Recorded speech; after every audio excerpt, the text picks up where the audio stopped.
All right, Deuteronomy 29, let's call this one They See.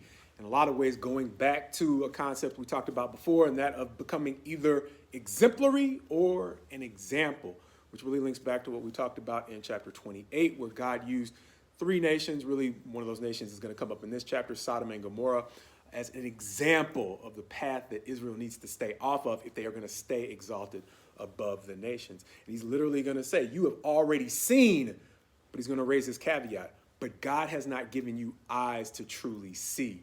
And this is the tragedy in that statement. They've seen what God has done to Egypt. They're going to see what God is going to do to Canaan, but it's not fully going to sink in unless they're willing to look at things from God's perspective. And that involves more than simply him giving them miraculous vision or insight. Some of that's just in the doing that we've seen him mention over and over again throughout Deuteronomy. Why? Because on your job, there's only so much I'm going to be able to relate to by description.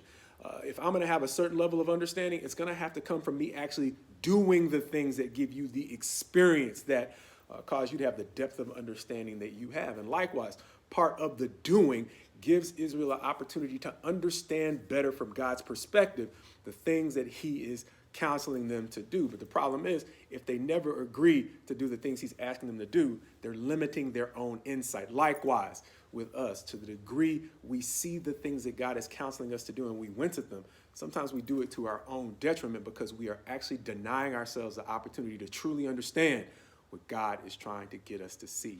Ultimately, if they continue on a path that limits them from fully seeing the things that God is able to show them, then he is going to use them as an example, as we've said, much the same way he's done with the nations before them.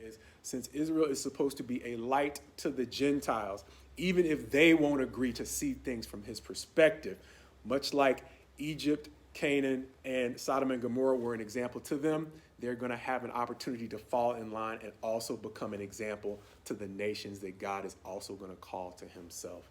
And so ultimately, when we're looking at chapter 29, we're looking at a situation where God is saying, look, even if we as God's people, modern day example, do not agree to take on the kind of wisdom that he is trying to show us, he will use us as an example to those who will listen. Oh, wait a minute. I think I remember Jesus talking about the kingdom will be taken from Israel and given to a people who will produce its fruits. So likewise, we're no better than Israel because toward the end of John's gospel, he writes that these things are written so that we could have life and have it more abundantly. But if he's giving us an example of taking the good things away from Israel so that he can give them to a people who will produce its fruits, that's written as a warning for us as well, that he will take the good things he has planned for us and give them to people who will actually produce its fruits, understanding once again that we have the same choice to either become exemplary or become an example. And God willing, we say his best to you as you go forward in him so that we can walk the path of becoming exemplary and not so much becoming the example.